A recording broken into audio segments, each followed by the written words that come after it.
Oh, hello everyone. So, this is my first introduction to, I guess, a series of videos that over time and in very irregular fashion, I'll be putting up on this channel. And it's my first conversation with someone else in the community on the topic of magic. Now, look, admittedly, I think I waffled on a little bit, but it was a really fun conversation, and they're new conversations, right? Like actually, like going into other people's experiences of having authority over their own imagination and their own magic, and how they've crafted that and utilized that and turned them into um, a life path or a modality or a practice in their own life. So this was a really delicious and fun conversation with a wonderful woman called Anne, and she leads us through sort of her process through her modality, and it's so embedded in the imagination that it was like a perfect starting point to this series, whatever it ends up being. So I hope you enjoy it. It's 2 hours, so it's sort of like settle in there. And I hope you take out of it something, some golden nugget here and there that resonates with you and gives you a little bit more sort of detail on, well, on the topic of this conversation, on the authority you have over magic and the authority you have over your imagination, and why, according to Anne's modality, it's a pivotal and it's a pivotal foundational understanding of using magic in your life and your imagination to guide you towards your mission and your purpose. So enjoy, everyone. Here is to our very first podcast with another human on the topic of the imagination and magic.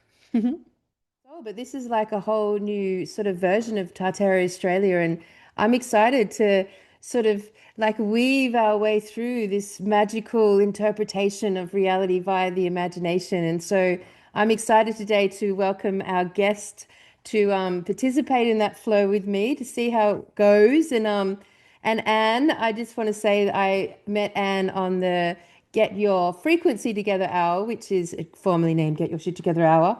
The gang has upgraded, and Anne was living or is living in Japan, and I just had a strong push to do a session with Anne, and I didn't know what the modality was. I didn't know what she was about. I just gotta just go there and see what happens, and yeah, I've been very heartily what would be the word? Enjoying our journeying together, because from my perspective, I haven't met such a hyper imaginative modality as yours, mate. Like I didn't even know if there's a word to. I know that I've just met Anne, and Anne's modality is Anne, and it's like so founded in the imagination that I just love it. Like you couldn't even engage without it in this one. So welcome Anne to the show, and yeah, tell us a little bit about intro yourself. Oh God, what do I say? Well, it's Please. lovely to be here, Kelly. I'm really thrilled actually to participate in your imagination. I've always been inspired by your imagination, your creativity. So it's a real pleasure to, join in and share that. So who am I? Well,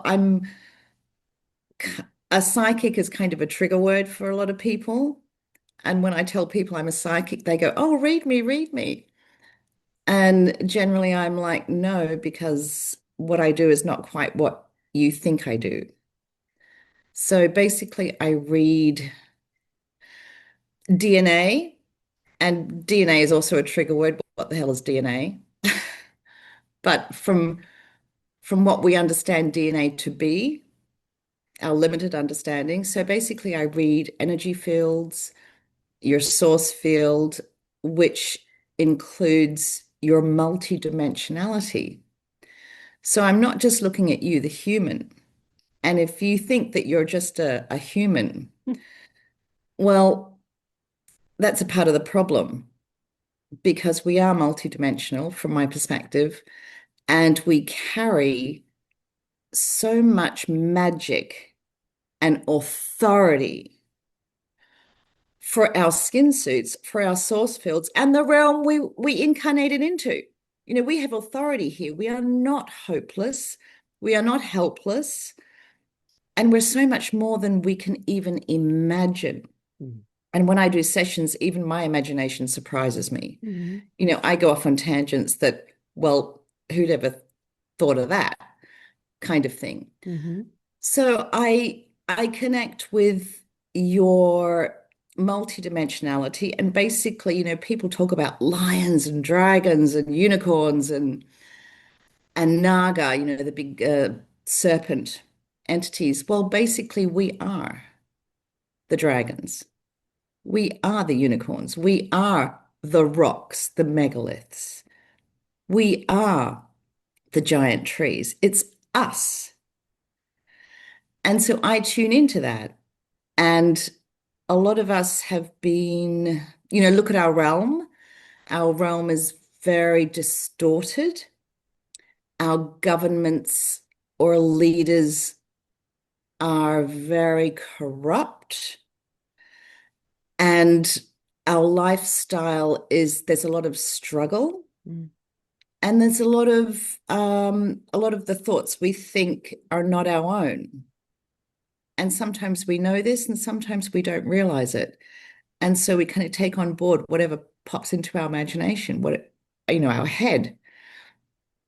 This drives a lot of people mad. We all have our moments, but basically we have to learn who and what we are. And Mm. I'm on that journey too. I don't have all the answers for sure. I'm still learning and I still make mistakes. But, when I read someone, I go deep and dark because of the corruption, because this realm requires authorities, time authorities. The realm that we incarnated into, there are timelines, and we're in a certain time space, a certain frequency. And all of that requires almost like a technology to anchor it. And it requires consent and collective consent, collective manifesting. And all of this has been usurped. Our imaginations, our minds, our heart spaces, and what we manifest, what we want to create has been usurped. The general mass media tells us what to manifest. Oh my God, doom and gloom, earthquakes here. Yeah. This pending, Japan is going to sink with this massive earthquake at any minute now, or California is going to sink and fall into the ocean, or war. Oh my God, there's going to be a war, and so we participate in our unknowingness, basically. Sorry, I don't want to interrupt you. Yeah, yeah. So jump in.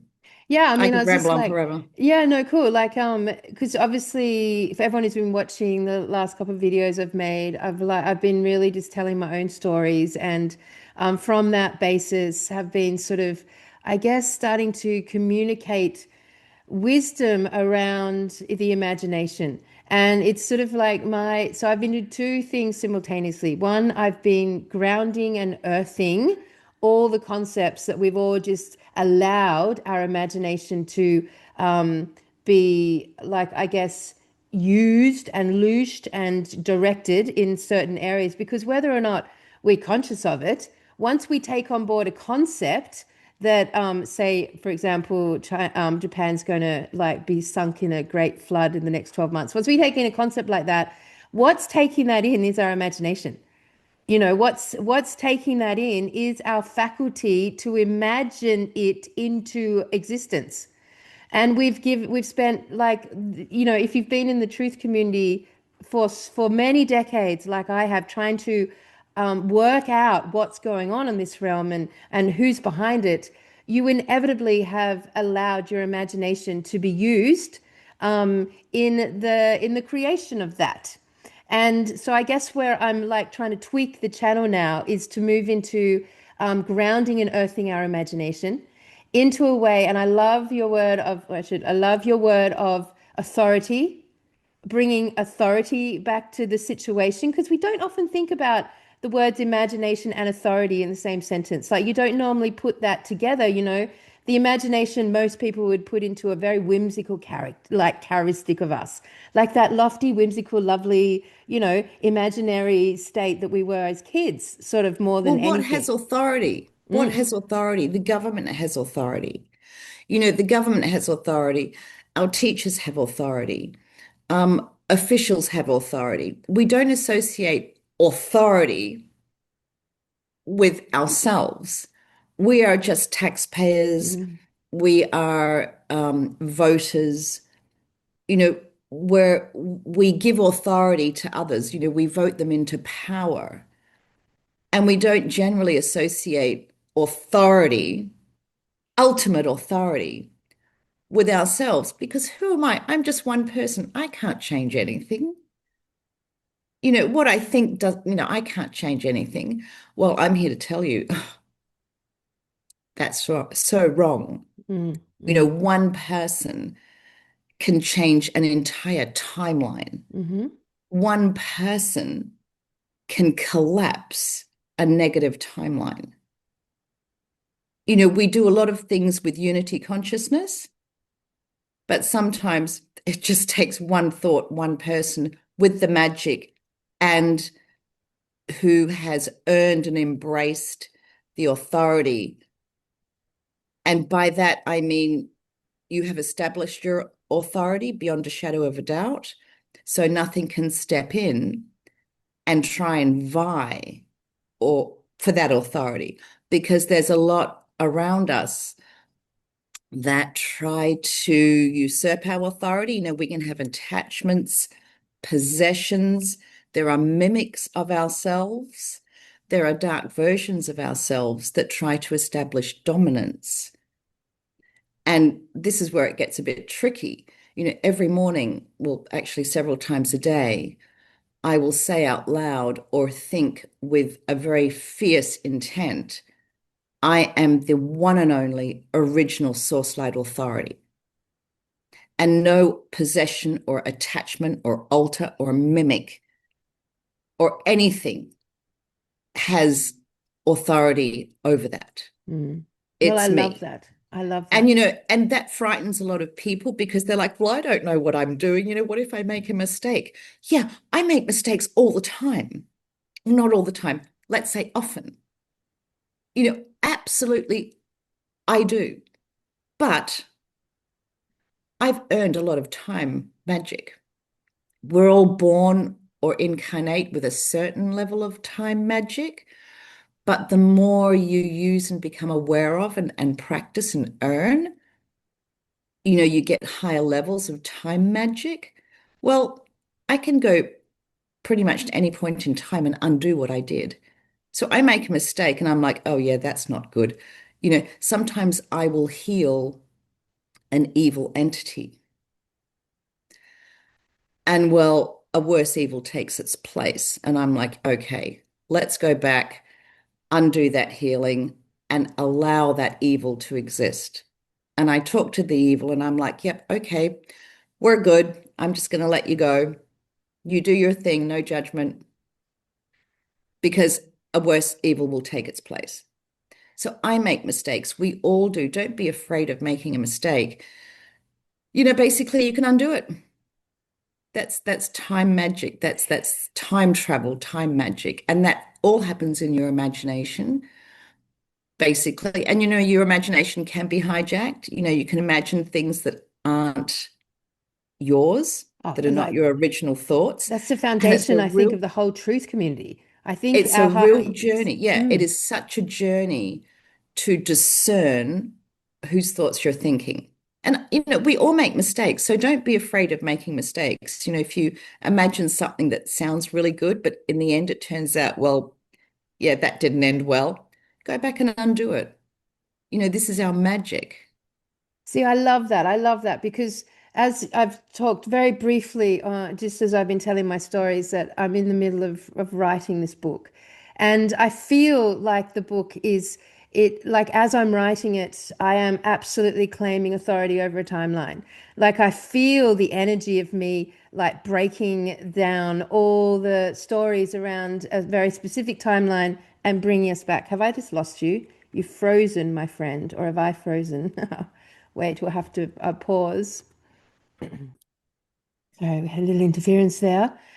I was just making comment on the idea of taking the idea of having authority on timelines, because one of the end results of this control grid that's been in operation in my language since the flood, it is basically directed the world's attention into one timeline. And within that one, and all of history has been rewritten to fit this one timeline.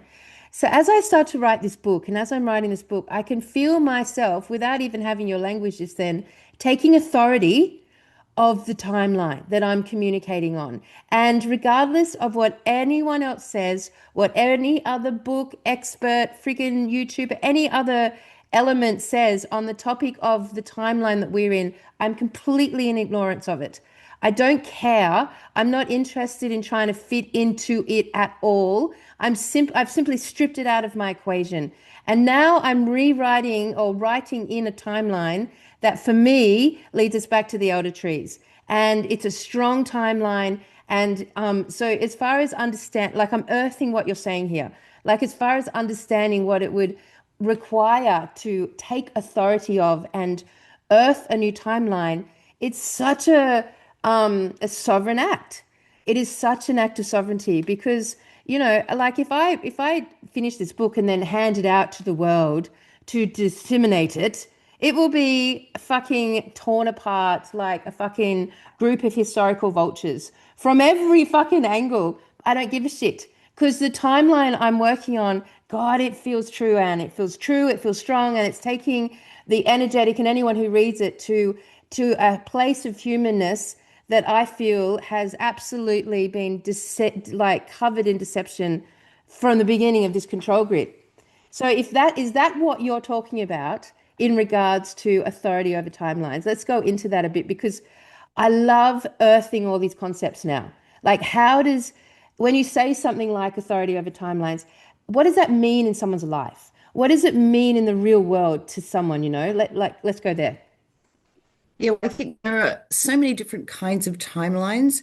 We have personal timelines that we're attached to, and we also have uh, unity consciousness timelines, timelines for the realm. So they're like the strings on a harp or a huge guitar. So there are all these different timelines, and we can kind of shift between them as well.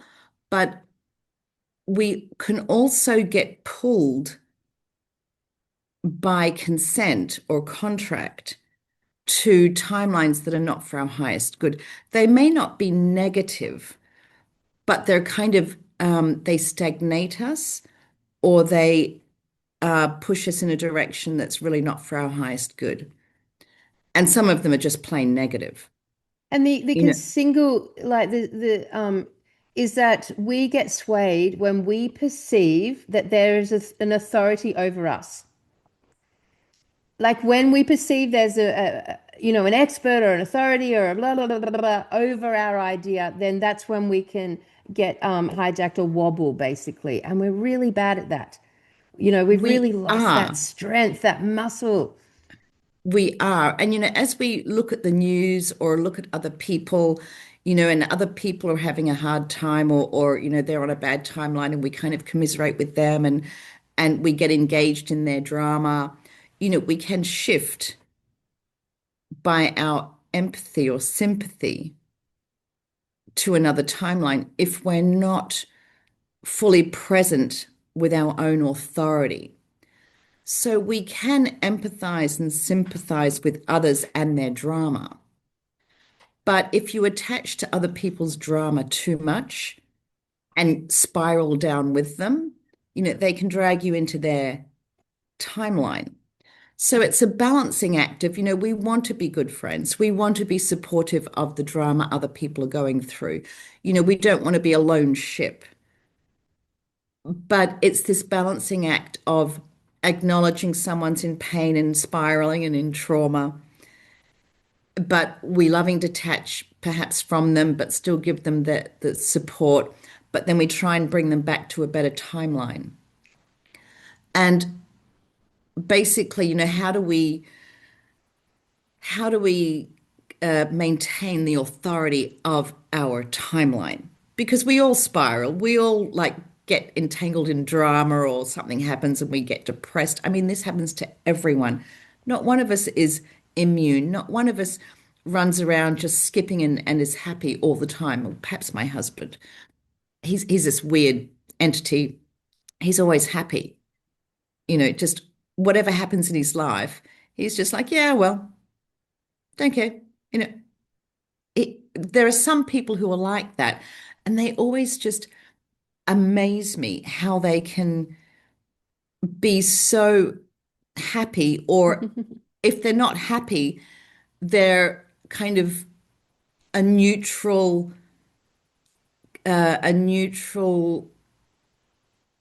and not in a bad place kind of way. Yeah, yeah. I mean, it's And there's nothing interesting. I can do. I can't do any kind of drama or spiral down and drag him down with me. He'll just walk away. He's just like, I'm not having a bar of that. So, in a way, some people might think he's a cold fish, like he has no empathy and doesn't care. And in a way, that's true. But he's really nice to be around because he doesn't have this negative, depressing energy.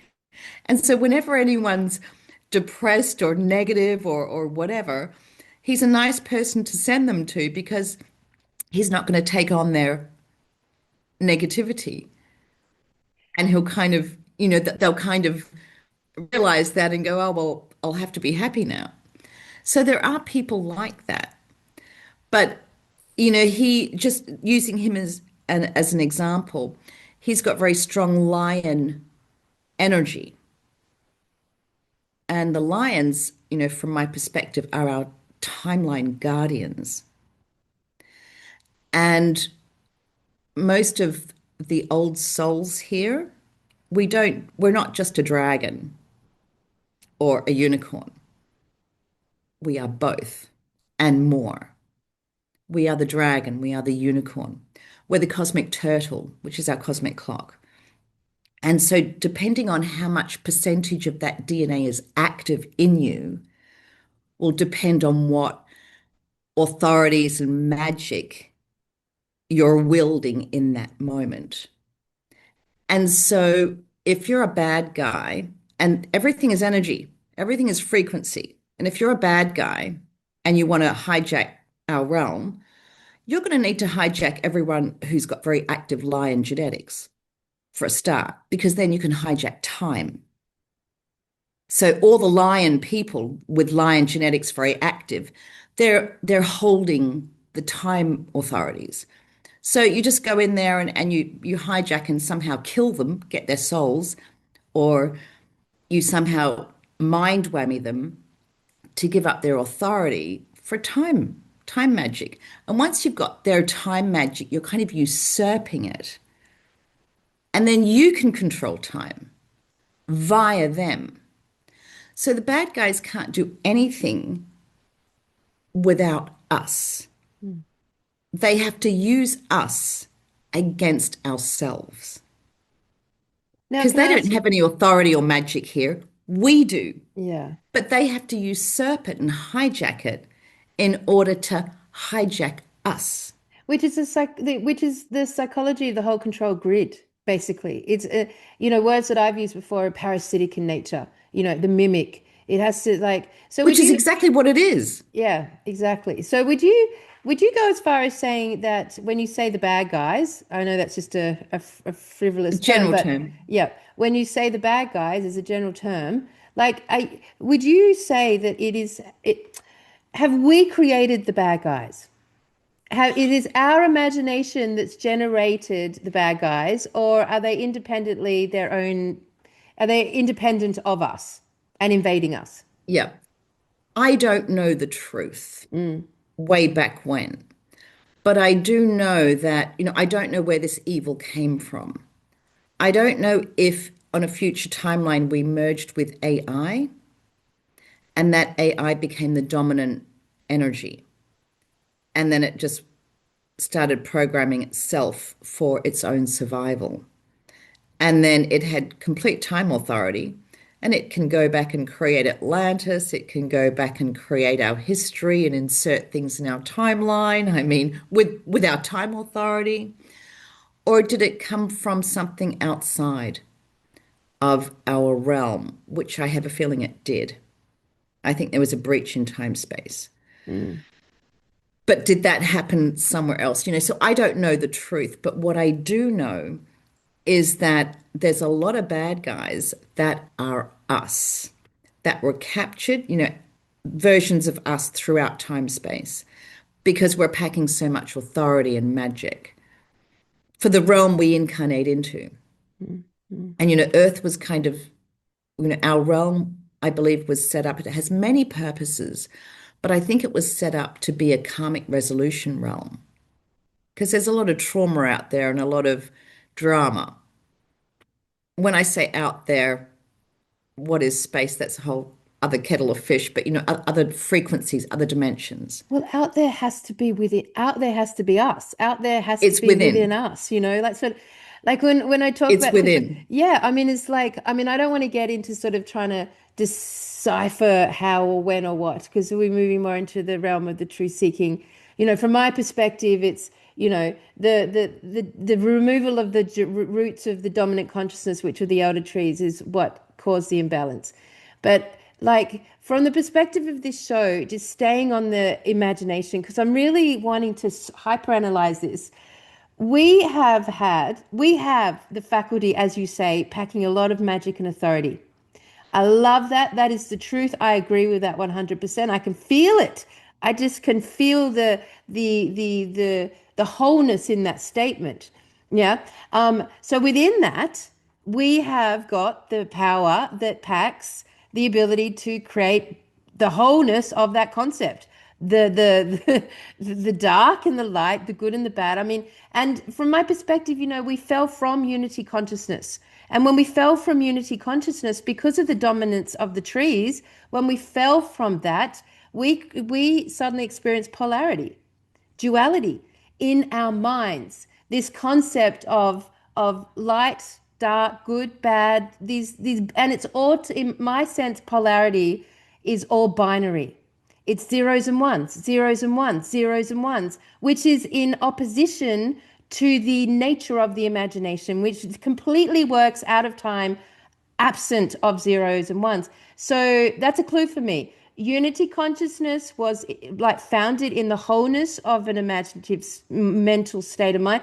The control grid we're in now, that sort of like duality, polarity is not a given here on the earth. It's not a given. It wasn't just the way it's always been because we're in 3D consciousness, which is what I've always been taught.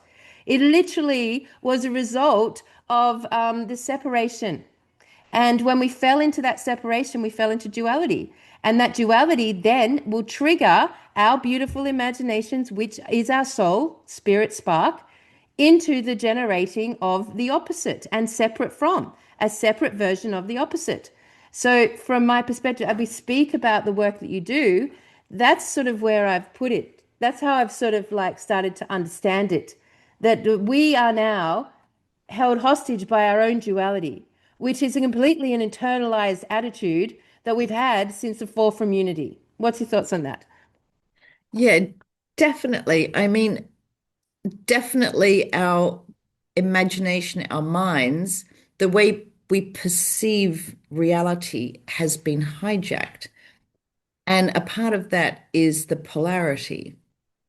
And a lot of people, and I believe this at one time too, that, we need polarity, we need duality, so that we know what is wrong. We won't know what's right unless we know what's wrong or If we're in a experience state of what's wrong. separation. And I think that's the biggest load of malarkey Mm-hmm. ever. Mm-hmm. I do not need to experience what's wrong to know what's wrong. That's just utter rubbish. And so this polarity, it has created a division not only in our external world, but in our mind. So, it's a part of the fracturing of our soul, dark and light. good and evil. It's a part of this fracturing. And what we have to do is, we have to get rid of this polarity, this duality.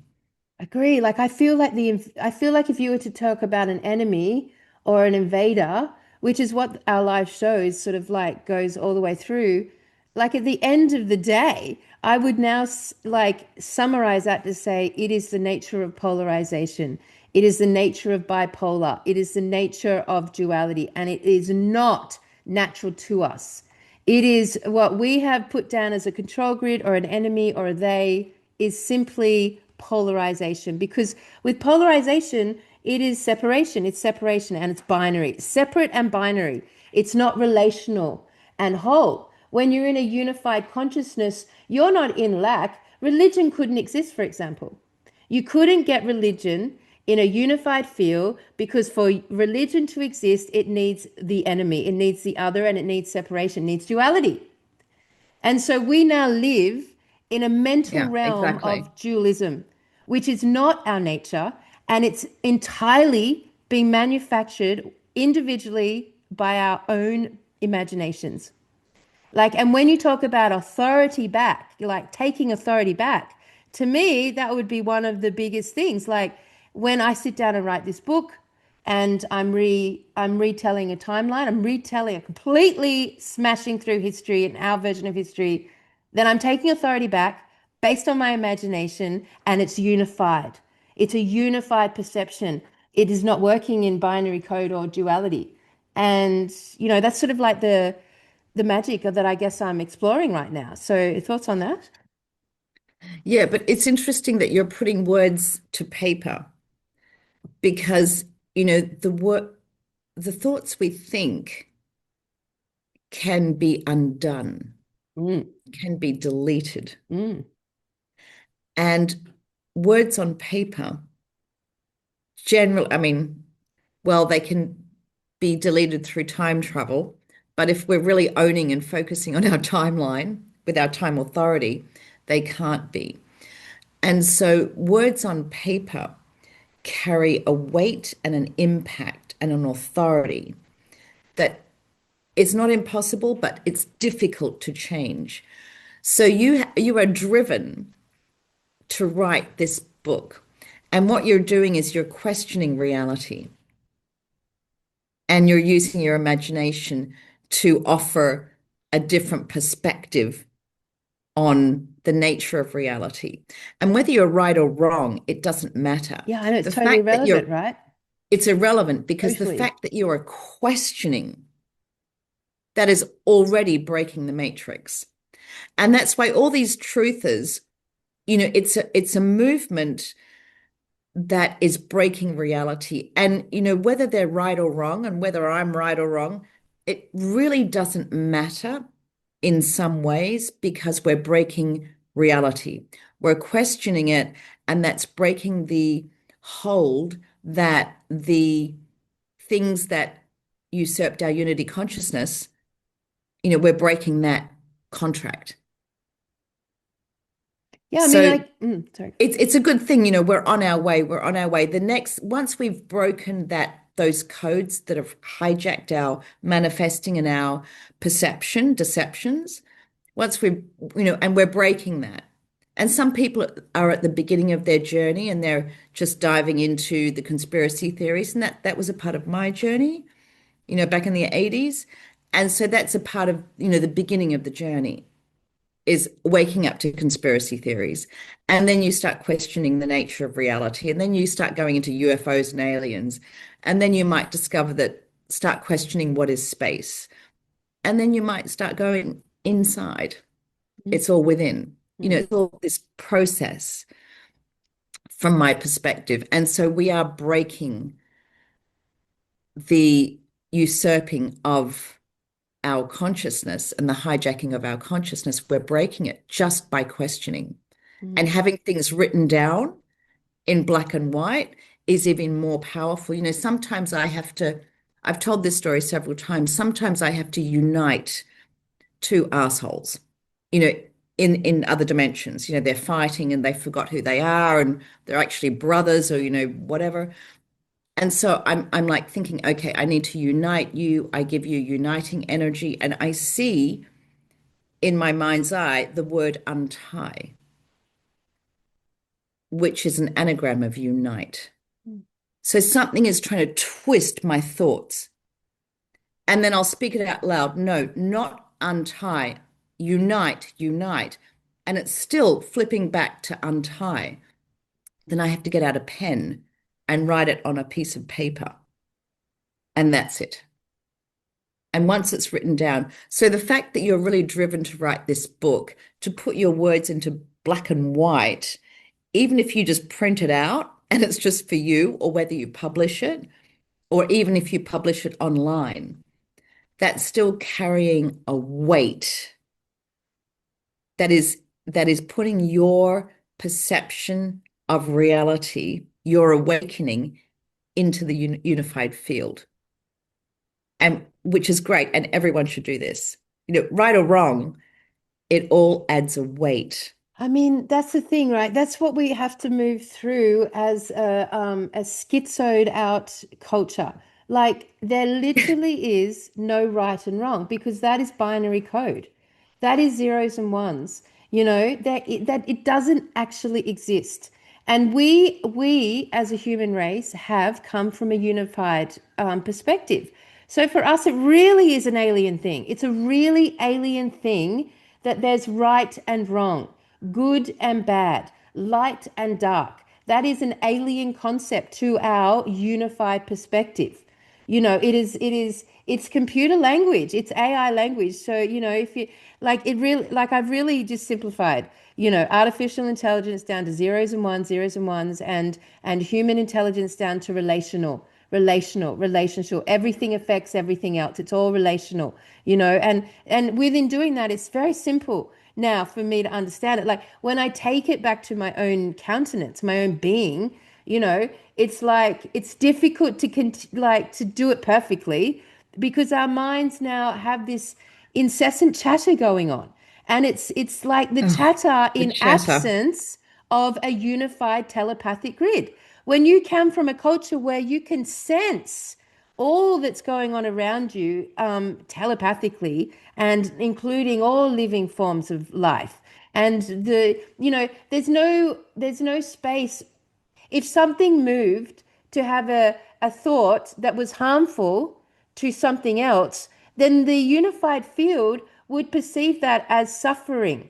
And it would perceive that as then the solution is compassion for that being that is suffering who's having this thought to harm another. So already it's self corrected itself. Already the unified field will self correct. But in a state of separation and in an absence of that unified field, we've created inside of ourselves this incessant chatter, this being inside ourselves that is the jail keeper of ourself. And it's usually, generally speaking, negative information. It's self-abusive. It beats ourselves up. It criticizes ourselves. And then eventually that's projected out into our thoughts, into the whole. And so, from that perspective, over the last 500 years, this perception of the other enemy, the enemy that's creating harmful intentions and thoughts, like has become like this dark army that has like formed itself around our chatter by our chatter. Like we are the creators of it as a result of the separation that we were not made for. We do not wear it well. We've had the conversation where I do not feel we wear war well. It's not in our nature. We don't wear murder well. It's not in our nature. We don't wear harm well. It's not in our nature. It ages us. It fucking ages us. It takes life force every time we do that. It's not in our nature. It's going against our nature. So, I mean, from that perspective, it's really interesting. Like, the whole truth community, we've essentially created the darkest fucking army that's You ever existed on this realm using you our froze. imaginations. I froze. You froze. Sorry. You froze. So go back to it's not in our nature. Yeah, it's not in our nature. War's not in our nature. Murder's not in our nature. Harm is not in our nature. We don't wear it well. We age as a result of it, and we shrink. We shrink as a result of it. That's another thing, hey? We talk about giants. Let's talk about giants from the pre-flood world. But in reality, why are we so small today? It may not just be an issue with chemistry at the fall of the trees. It might be an issue with this separation as we like carry the burden and the weight and the hiding and the crouching, as we go through this, like a species who is not in separation would have no need to be small. But a species, We can be any size we want. These skin suits are the physical, but in multidimensionality, we can be 70 feet tall and present ourselves as that when we go up against, entities. But, back to the imagination. So our imagination can be, is one of our most powerful magics because it dictates what we do. And sometimes, I'm sure everyone's experienced this. You kind of drift off and a video plays in your head. Like this video where you're doing something and talking to someone and you're just kind of walking along or washing the dishes and this video is playing in your head of this scenario. And you kind of let it run until you realize, oh hell, where did that come from? What am I thinking? mhm. That's, and it wasn't a pleasant thing to think. It kind of starts off okay to hook you in. Like, oh, you're walking along and there's flowers everywhere, and then you kind of drift off into that, and then this big lion comes along and you kill it, and oh my God, it's lying there with its guts open. It just kind of gets worse, and you let it play out until you catch yourself going, what I don't want to think that, or about a friend or a family member or something that's happening in your life. You let these videos play out. And that is something hijacking your manifesting, your imagination, because Yeah. your imagination, what you imagine, that does have a weight. That is your magic and that's your power. I And would it can go. be so easily hijacked. And I'm sure everyone has had these little videos play out that start off quite nice. And so you let it go and then it kind of gets worse and you're kind of hooked into it, what's going to happen next. And then you kind of snap out of it. Oh crap, that's not me. I don't want to think that. I don't want to think that. And so you can actually, I revoke thinking that and I revoke manifesting that. And whatever did that is not authorized. That is not authorized. And then, do your best to undo it and imagine something nicer, but it can really throw you for a loop. So this is, one way that we all experienced of our imagination being hijacked. I mean, like, I would go as far as saying your imagination is the magic. It is the magic. There's no magic outside of it. No, what magic exists outside the realm of the imagination? Like, we've got this kind of like idea in our heads that, the bad guys have all their special magic, their special dark magic and their ritualistic magic, and then the witches have their special magic and the shamans have their special. Everyone has all this, special secret magic that's been playing out and creating this big magical mess. But in reality, I would ground that and say, your imagination is the magic. There's no magic outside of imagination. They are the same word. They are the same word. Would you Yeah, and agree? interestingly, you mentioned all these groups, the witches, the people who do the rituals. There's all these groups that we know of that, we can identify. But what about me? Hmm. Exactly. I'm not a witch. I'm not a person that does ritual. I'm not anyone. I'm not a You- member of any You're groups. an honest. I'm an Anne, You're an Anne, and I'm man. just me, and I'm super, super awesome and super powerful, but humble. I always have to watch, my galactic ego. Like, I know how awesome I am. I am so awesome. I could run circles around most people, but humble. I always have to bring it back to this humbleness because the ego, well, that's another drama that we can get caught up in. Well, how would you define humble? Like, from my perspective, to be humble is just to remember that you're part of a unified grid. Yeah, that we are one and that I am equal to all. Yeah, yeah. and everyone can do what I do, and I can Hmm. do what everyone else can do. I can earn and learn whatever awesome abilities you have, I can earn and learn. So, we're all equal in that sense.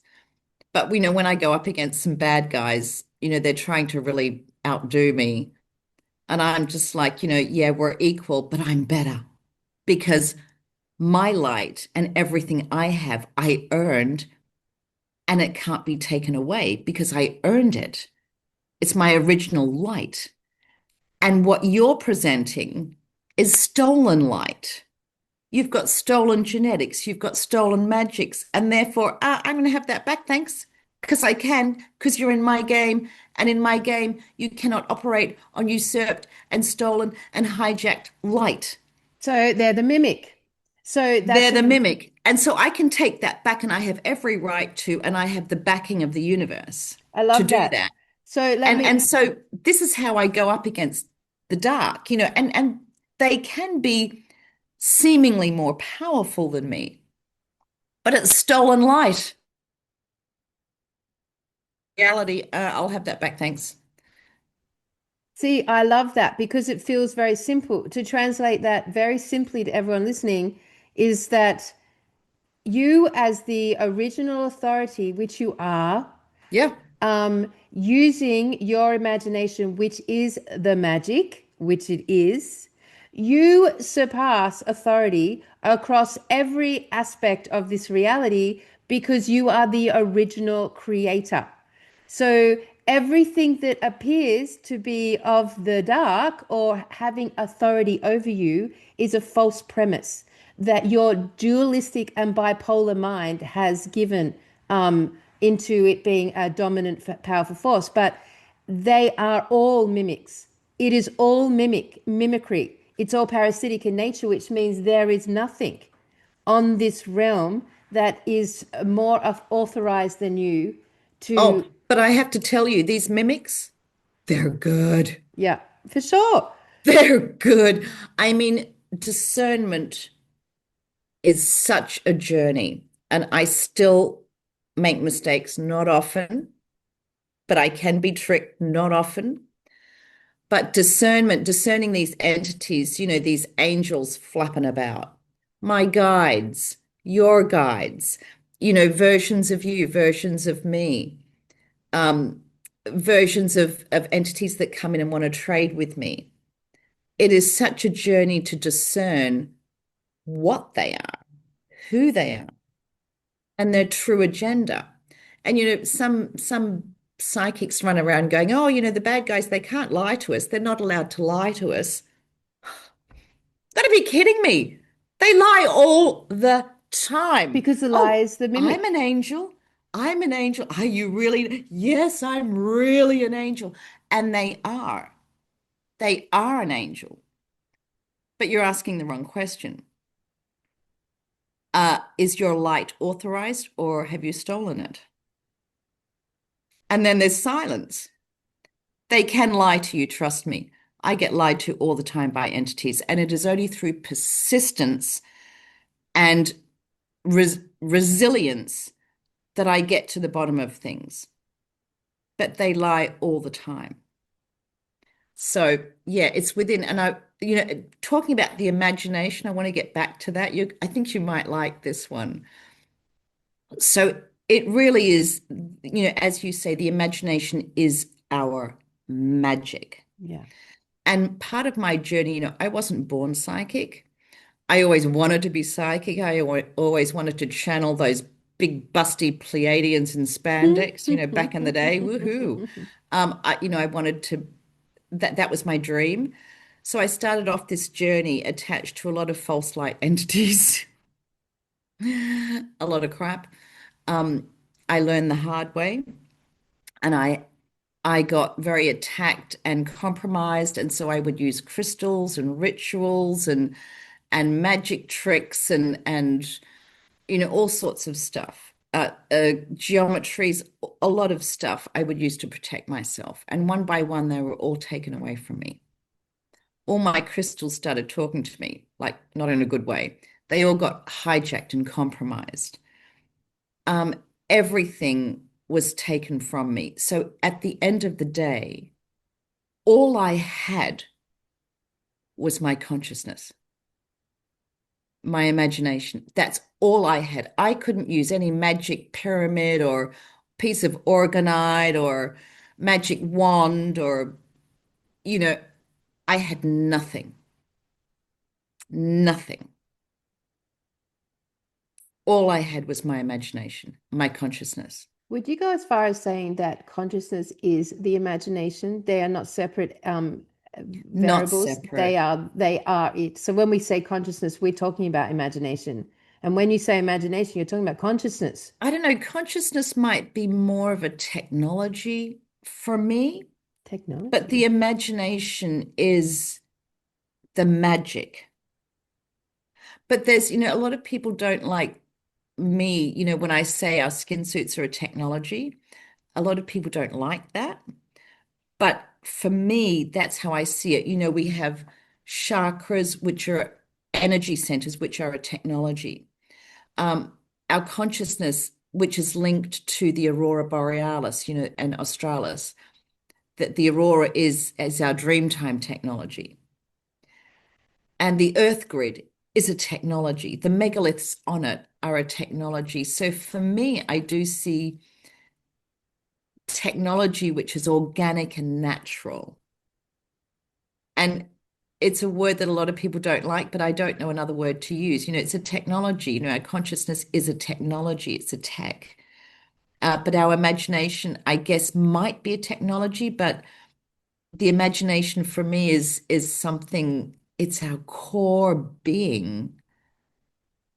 And it's how we exist, what we think. You are what you think. Yeah, I mean, you could just call it knology because it's like it's Yeah. the living world brought about, with wisdom and knowledge. It's knology. It's like Knowledge. I like that word. Knology. I like making up words. Knology. Yep. It's not technology because the word tech is it feels cold and binary in nature. Doesn't it? Doesn't it? It It's not it does. It rounded. doesn't feel organic, but No, I it don't know feels the what else to opposite. say. Yeah. Whereas Knology. knology feels like a knobble on a tree trunk. But it's true. It's true. The Yeah. living world is in itself its own living and relational creation. So it is a form of technology, that not the same word from the same source. It's a form of living, manifested, relational embodiment, and our human vehicles are that as well. It is an embodiment of the living knology. Yeah, and at the end of the day, that's all I had. I didn't have any crystals or artifacts or anything like that. All I had was my knowledge. And that's probably part of the reason why I'm so powerful is because I learned to use and acknowledge the magic and power of my imagination, of my thoughts, of the words I speak. I learned to acknowledge and utilize that as a power. Mm, mm, And so, anytime, anywhere, I can access my magic and do my mm, thing mm. anytime, anywhere. I don't need to be sitting in my little meditative space. I don't need my crystal wand. I don't need my necklaces of protection and jewelry. I don't need anything. Anywhere, anytime, snap of the fingers, I'm on. I can see, I can intuit, I can do my thing. Anytime, anywhere, in all moments. So I'm not relying on anything outside of myself.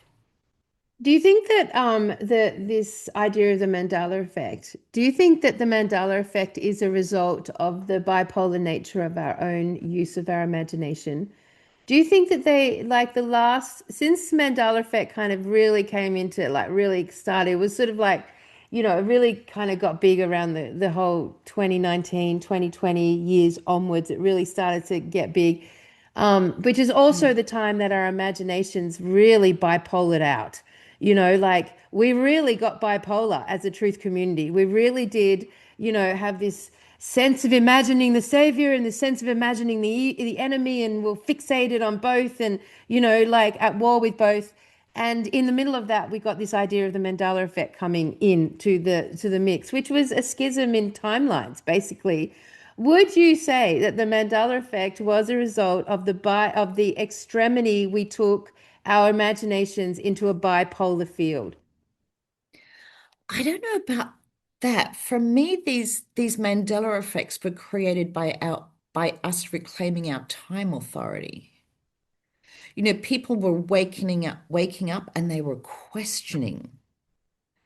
They were questioning, and words like timelines started coming into our awareness, and time travel and jumping reality. And there were quite a few movies in those years about Yeah. jumping through time and portals and things. And so that kind of started becoming into our awareness. So for me, I have a lot of experience with the Mandela Mm. effect. Actually, it's really quite funny. So my friend, a couple of years ago, my friend went to South Africa and was doing her doing some free diving there. And when she got back, she called me up and she said, I had the weirdest experience. We're driving along in South Africa, and out of the car window, I saw a golden cobra. And it was real, this golden cobra. And I'm like, that is weird. The snake that which carry evolutionary codes, very ancient, very magical. And I'm like, that is weird. And she said, yeah, the people, my local friends said that it's really rare to see a golden cobra. And I'm like, but what does that mean? And she's like, I don't know, it means something. Trying to think. So afterwards, she says to me, oh, and in that place was where Nelson Mandela was imprisoned. And then I got triggered. I'm like, oh, wow. This was the seat of the Mandela effects. And I tuned in, and sure enough, there's this massive stargate in that area. And I grabbed it and did my thing. I took it away. I grabbed it. It shouldn't have been there. It had been hijacked, but I could grab it and take it away.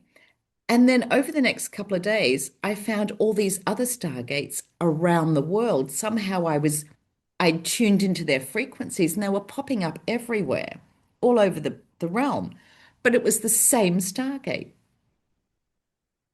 It had multiplied, and it was the same one. And these are what is creating Mandela effects that are not for our highest good.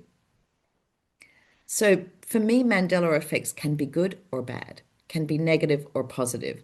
So as we heal ourselves and reclaim our time authority, we create Mandela effects, which are timeline changes for our highest good, and they're seamless. And this is how one day we're just going to wake up and our realm will be this world of magic with all these beautiful Tartarian buildings intact. That the technology of these buildings, they'll all be functioning as they should, free energy or harmonic devices, whatever they are. And they'll all be there, and they always were there. And we'll know exactly what they are. And that would just be waking up to a series of Mandela effects that are correcting this. But instead, we've been on these timelines where, these buildings get taken away or destroyed in war or whatever. And these are like Mandela effects that are sending us back, putting us on negative timelines. And so I've got a few of these like so-called Mandela stargates that are a technology. And within those stargates, only life is interdimensional.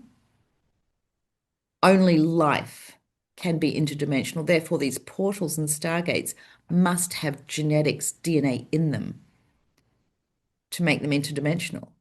So they steal it off us. They steal our lion genetics, our unicorn genetics, our dragon genetics to embed in these stargates, because that's our authority for time travel. So yeah, we're responsible. That's karma for us.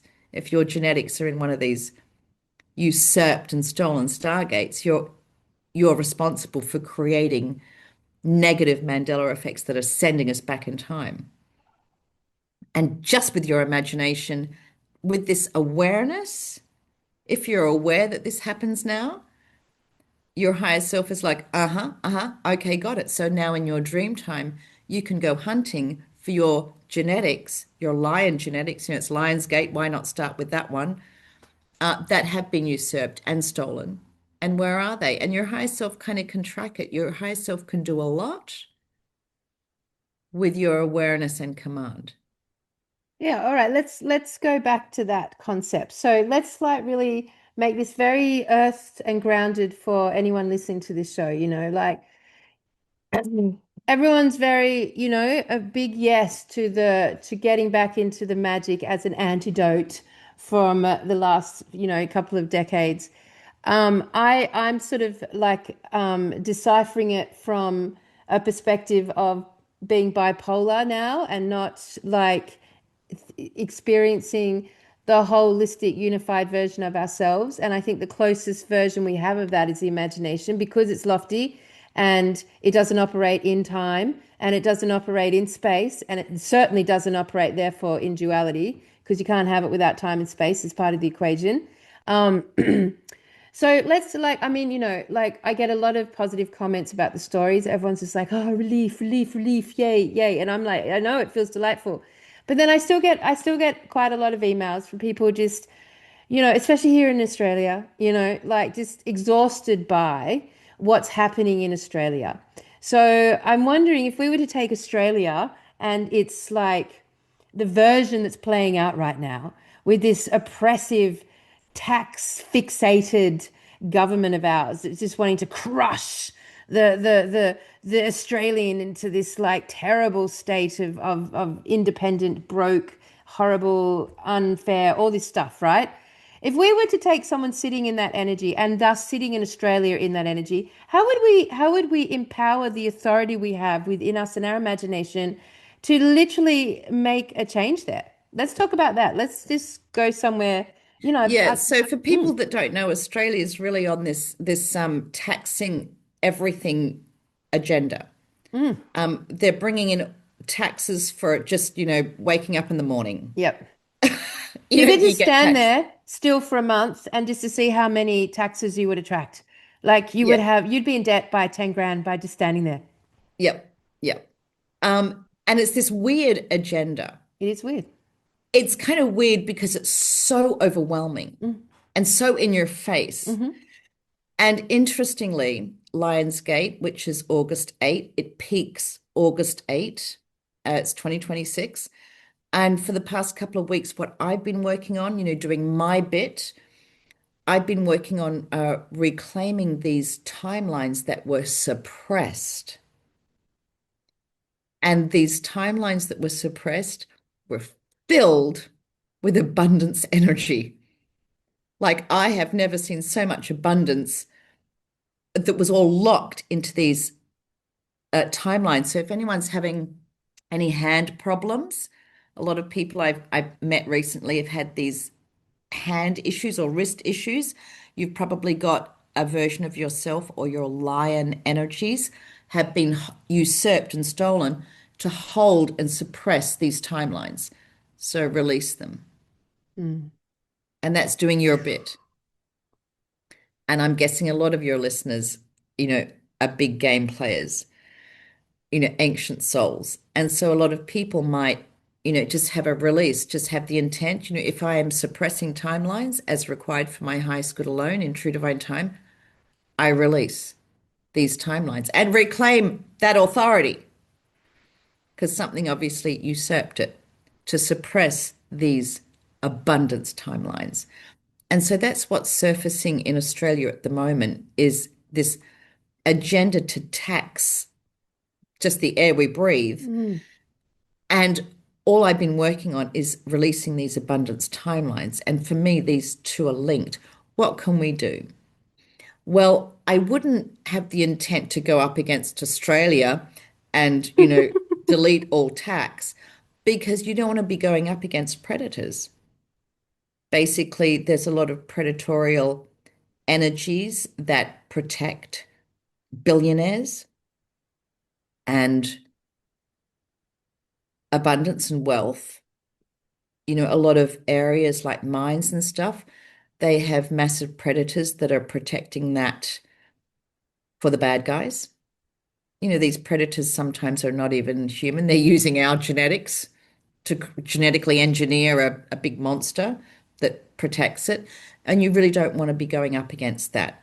And quite a few of my clients come to me, after going on these epic missions, like, I just wanted to save all the unicorns. Well, whatever took the unicorns out of our realm, you don't want to be going up against that. That's a pretty damn big predatorial energy. So it's really important you do your bit. What can you do? Do your bit. Go within and imagine, command your higher self, okay, show me a scenario, show me a video of something that I can do. Mm. And then just sit quietly, and then you'll just see this video or just start imagining this story, and it could be positive or negative. Whatever it is, play with it and then recreate it to your liking. All right, so let's play with this, Anne. Let's play with this. So like, okay, so did you hear my story about the missing girl? Did you hear that story that I told? So if you Yes. didn't, okay. So in that story, I was scrolling on Facebook and I had no big, intention, and I just saw this missing girl, and I just spent 20 minutes wishing her safe and sound, wishing the energy of safe and sound. And then, a couple of days later, this Down syndrome woman came up to me and told me she'd been found. And like I think about this example, and alongside the idea of like, how can we imagine our way out of this situation in Australia? Like, if we've got the divine, if we've got the authority here, how can we imagine our way out of this basically economic experiment to destroy the Australia, basically? Like it's very easy when you're sort of like being handed a tax or handed new law or law fine or whatever to really like in that moment of being pissed off and resentful to it, you are giving up your authority. In that, this is exactly what we do all the time. We're constantly in a state of giving up our authority. So then I'm like, how can we imagine our way out of this? Like, if the imagination is what's given them the authority, then how do we take it back? And how could we do that together? And is there a way of imagining our way out of this? So if I take the missing girl example, and know that single moment that I did selflessly with compassion, actually, it was deep compassion. So that's a variable and with no self-gratification, like no reason for me to be doing it. So that's a variable. These are just little variables that I'm sort of like plotting through to like sort of see how this magic can work at its finest, basically. And then to like, and I understood that I created some sort of circle there or some sort of cycle, some sort of connecting timeline that then it was, it had to come back to me. It had to resolve. And it got resolved by, me being told she'd been found. So with that logic, how can we right now, you and I, just right now, live on the spot, like apply that same logic to what's happening in Australia, to counteracting it, to changing it? Well, it's really important, your imagination can also be used against you, Mm, and you can overextend yourself. If you imagine, I'm just going to save the whole planet, mm. well, you're going up against a lot there. You don't want to be doing that. You want to be doing your bit. Okay, let's just I want you to talk this out so So everyone's getting clear as we're playing with this concept, because this is all play, right? Because we're this so is all unused to play. talking about it now. So what, as you do your bit, you definitely want to reclaim what was stolen, your authority, your abundance authority that was usurped and stolen. But some of it you don't want to you don't want to get back. It's guarded by predators. But some of it, yeah, you want to get back. So with that intent, and you only do this as the original one and only source light authority that I am, that you are. So you're not working with possession or attachments or alters or mimics or Mm, guides. Are you yeah. you trying to yawn Yeah, there? yeah, you're on then. Tell them about Yep. that. Explain the Keep yawn. yawning. I've noticed a couple of Yeah, yawns I've in yawned a there. few times. Good. Do you want to explain what that's about? Well, a yawn, our teeth are time crystals, I believe. And I love that. so Time crystals, everyone. Our teeth are time crystals. Hmm.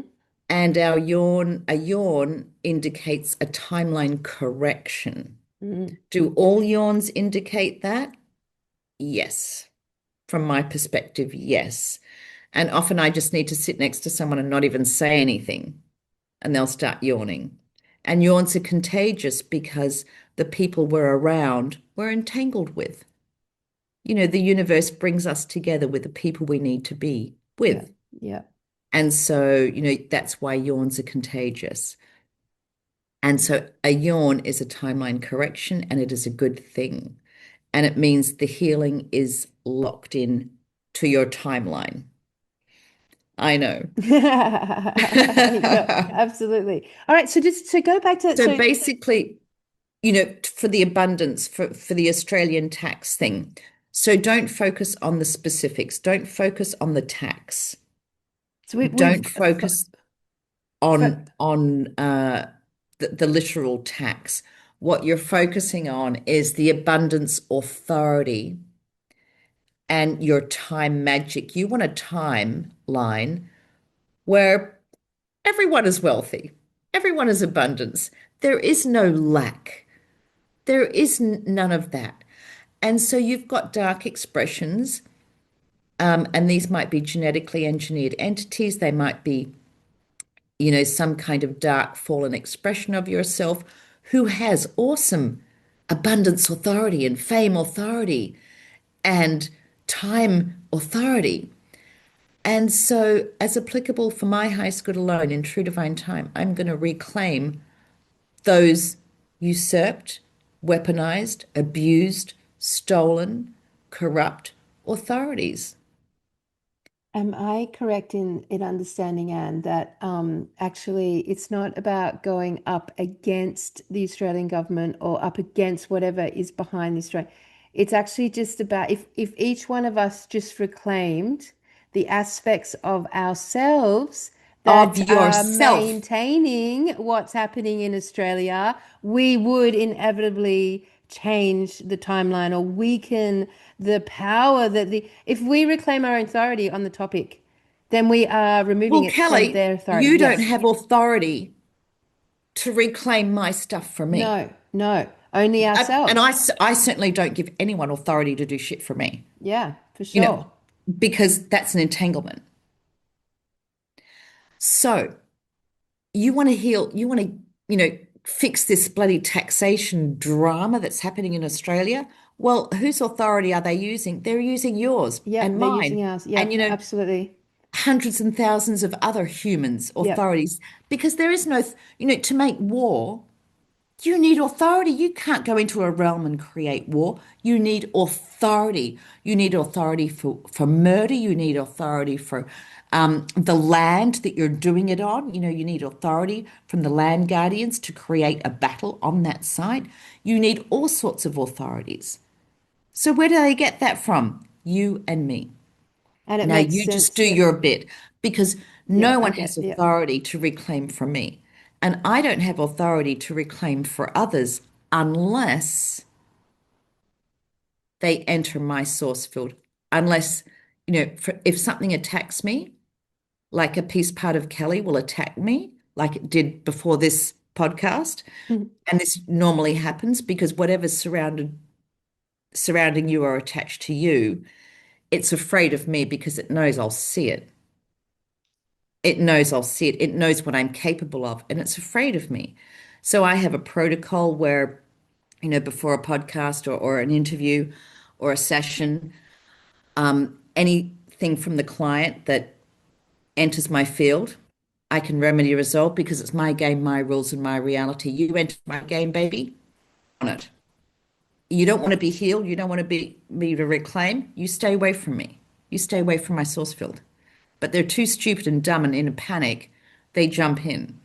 So an expression of you jumped into my source field before this Oh, podcast, really? Yeah. but it wasn't you. It was a genetically engineered entity, and it had one of your soul shards in there. And so I just grabbed that and I'm like, gave it a big hug, and it's in a waiting room to be sent back to you in true divine time. And that's probably a couple of yawns that you're having. You know, So I love that, Anne. So, so okay. so yeah, back to your question, what can we do? We do our bit. We Yep. reclaim what was stolen Yep. from us. Yep. And this is not limited to Australians. Sometimes Germans or sometimes British or South Africans have authority for what's happening in Australia because it's their energies that was Yep. usurped. So, we are one. Don't limit yourself to your country or your race or your family or your social circles. We are so multidimensional and so expansive. So everyone can just audit themselves, ask the question, do I have any entanglement with this Australian taxation, abundance issue?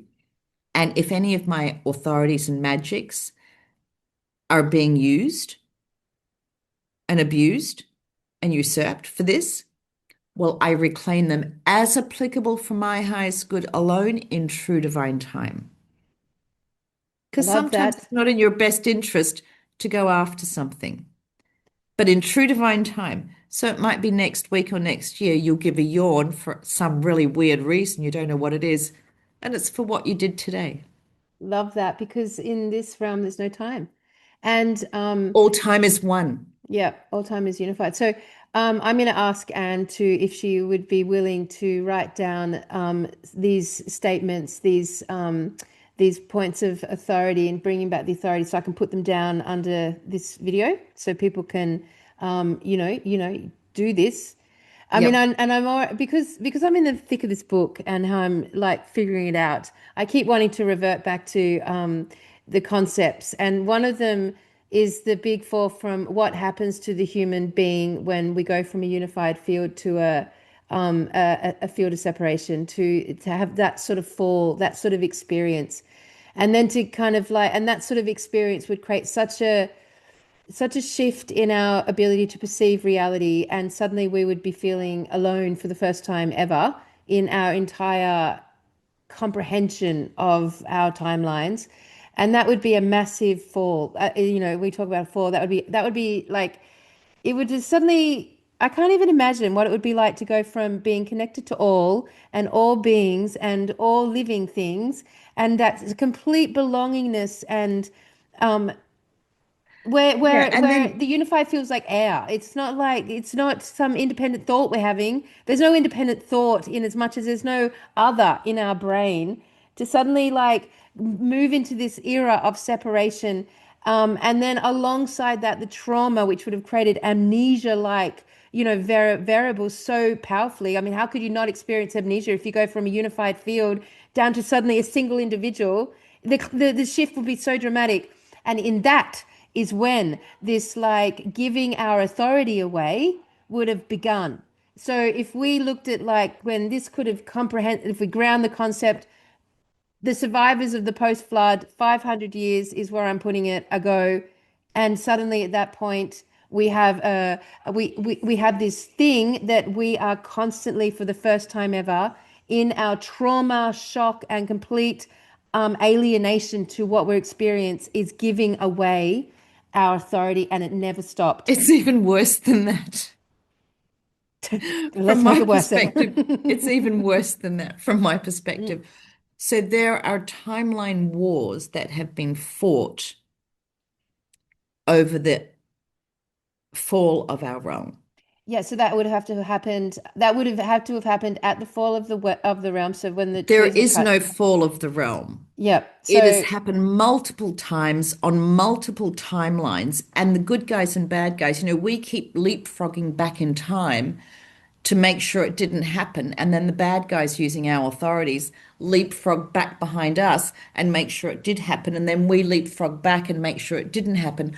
So the fall has happened on multiple timelines in multiple ways. Our trauma is is not just one memory. It just didn't happen in one way. But And so, it, no one can say, the fall of Atlantis happened this way no. because it happened in so many different ways, on so many multiple levels and so many multiple timelines. And we're all entangled in it with different expressions and in different ways. And so our trauma is so complex. And so, it's not just, oh, I've just healed my Atlantean self. Yay. Yeah. Yeah. That's one that's Would one you? expression on one timeline. I agree with you. I can see once. So, I mean, I guess I'm putting the origin of this trauma, the origin of the trauma at the collapse of the unified grid. But after that, at that collapse point, then it's game on. You can move in any directions at any layer, at any dimension. This is where we get this concept of multi-dimensionality and, multiple timelines. From that point on, when a unified culture, grid, earth, realm, living field suddenly is complete, every living being is separate instead of unified, then can you imagine the schism that would have happened from that, from every And can you single. imagine me coming in, to this fallen people and go, look, guys, it's okay. I'm psychic. I have memory and I can help you all. Mm, And I'm going to help you all and we've got this. It's okay. And you're going to go, great, yep. this is fantastic. Well, Enter hello, it's a religion. mimic of me Hmm. and I'm going to call myself Jesus. Yep, exactly. Yep, Hello. yep, And right there, this is how religion and cults yep, start. yep, And then yep, everyone gives up their sovereignty to yep, me because I'm like this master and I know what I'm doing. And how do you think religion starts? yep, exactly. And Yep, cults. yep, It's because we're lost and we're desperate and we're separated and lonely and we know something, but we can't remember it. And then someone comes along and tells us exactly what we want to hear and what we need to hear. And then we're like, well, let's follow them because it's better than being alone.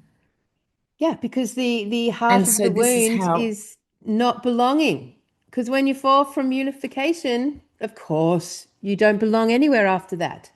and we need connection, we need connection because we are one and we miss this connectivity and we Of miss course. this trust and love.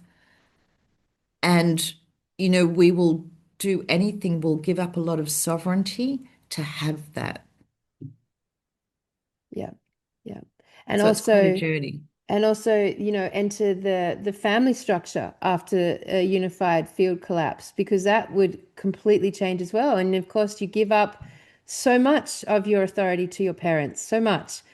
My God, like everyone spends about $100,000 on average to deal with that very basic trauma of mum or dad, let alone mum or dad through 500 years and Oh, multi-dimensional and let's schisms tax and that. yeah, let's tax the damn thing. That's right. So look, I really love I mean, if anyone gets anything out of this today, I really love the idea that, you know, with the missing child, I simply made the intention to offer safety and soundness. And with the idea of, Australia as a economic experiment that we're all in, I love the clarification of just go into removing and bringing back to you any aspects of yourself that have been used to generate this negative economic experiment.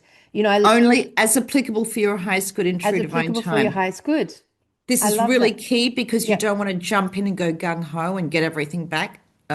No. All right, Do let's your let's talk bit. about that. Let's get into the subtleties there so everyone's, getting their head around this, and go for it. I'm Yeah, gonna you roll a just do your smoke. bit. Basically for me, the game is to reclaim energies as applicable for your highest good in true divine time.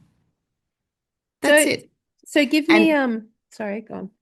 the energies meaning you're a dragon, you're a unicorn, you're a cosmic turtle, you're a cosmic lion. You are multidimensional. And with this acknowledgement, you set about with the intent to reclaim and heal and remedy, resolve your issues with all of these lineages that you are in true divine time as applicable for your highest good. And when you get good at that, basically that is bringing more light because everything is light, everything is energy. So it's just light at the end of the day. So how do we are beings of light. How do you raise your frequency, which is light? Well, you need more light. And you've got all these holes in you of missing light. So you need to reclaim that light to be lighter, to raise your frequency. I mean, you can be an off-grid dog rescuing vegan, which is fabulous. Who doesn't want to be that? But if you're not reclaiming your light,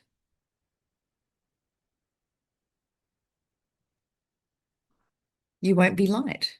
So You basically, know, the aim of the game here, the aim of the real game of your imagination, right? If you want to put it into, a powerful position, is to basically just begin the journey of reclaiming all of your stolen, or would stolen be the word? Is that the word you use? Stolen some of it's aspects? stolen, some of it's usurped. So, Yep. sometimes entities can use your eyes.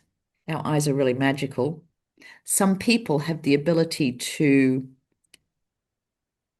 see across time space in ways others don't. And if you have that ability, then something is going to use you to see across time space. So if you're always having visions and in your imagination, you should audit that. What are you looking at? And is something usurping that? So I mean, wait, we get used a lot. Our skin suits are very magical, and we get used a lot. And just with this awareness, you can command, okay, am I being usurped in any way? And in true divine time for my highest good alone, I revoke being usurped, weaponized, mm, corrupted. mm, And in true buckaroo. divine time, bit by bit, I remedy and resolve and heal. Your higher self knows how to do a lot. So, what process would have to happen for something to usurp something about me? What has happened there? Have I just unconsciously giving my authority away? Like, what happens for something to be someone's energy or imagination to be usurped? Like, what's the process there? How does that come about? Right. Um, how do we get our stuff stolen? Yes, Well, it's not just us, it's our lion yes, okay. genetics, cosmic lion genetics. It's our timeline guardians. Maybe we're a mountain goddess, maybe we're a water god. We have many, many expressions. So but with the awareness that I am the current dominant sovereign self, all time is one.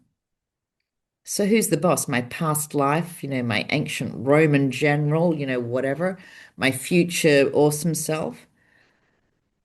I am the current dominant self in this moment. All time is one. And I'm pulling in the 0 point of time right to this moment. So that means I'm the boss. And if I'm not the boss, well, something else is. So if you're not aware of this and you go to church and, they're talking about Jesus being the savior and it's going to save you, and you're going, uh-huh, uh-huh, uh-huh. Well, as the current dominant boss, you're just giving up your sovereignty. You join a cult. You do a course. If you do a course on, remote viewing, for example, and you're going, uh-huh, I can do that, and I'm going to do this, and I pay my $50 or whatever it is, that's consent and contract. And that person giving the course often has a possession or an attachment that will then be usurping getting contracts from each of the clients. Evil is evil. Evil is bad. That's what they do. That's what, you know, they are bad. They're the bad guys. I mean, I And like the. they will get contracts from you any way they can. Mm. And so every time you've done a course, you've seen a psychic. A lot of psychics have entities attached to them. In the beginning of my journey, I was working with false guides and I'm healing people and woof, I'm doing really well. And my guides were usurping and stealing stuff from them in my unawareness. I had a lot to undo when I found this out. A lot of psychics will. In their unawareness, they're going to have these attachments that are siphoning in exchange for healing. It is a brutal journey. And how do we get stuff stolen? In our unawareness, in our stupidity, in our desperation for help. I mean, the early part of my journey, I was desperate for help. I was desperate to know what was going on and Mm. why am I hearing things and seeing things. And, not many people could help me. And so, I made some really bad choices of really dodgy people, Yeah. you know. Um, Which we've it is all in our done. The truth community is that is what the truth community is. Yeah, It's and like I was a part of it and I as did it. all of So us, I can't yes. judge. There Yes. can be no judgment because I myself was entangled with it and a part of that, you know, harvesting system. I was a part of it. I did my bit, but and I had a lot to clean up myself. And all psychics will. I don't think any psychic can sit there and go, "Oh, I'm not being, usurped." And um, I doubt that very much. We all just have to be really vigilant. It is a process, it's ongoing journey. Mm. And none of us are immune to the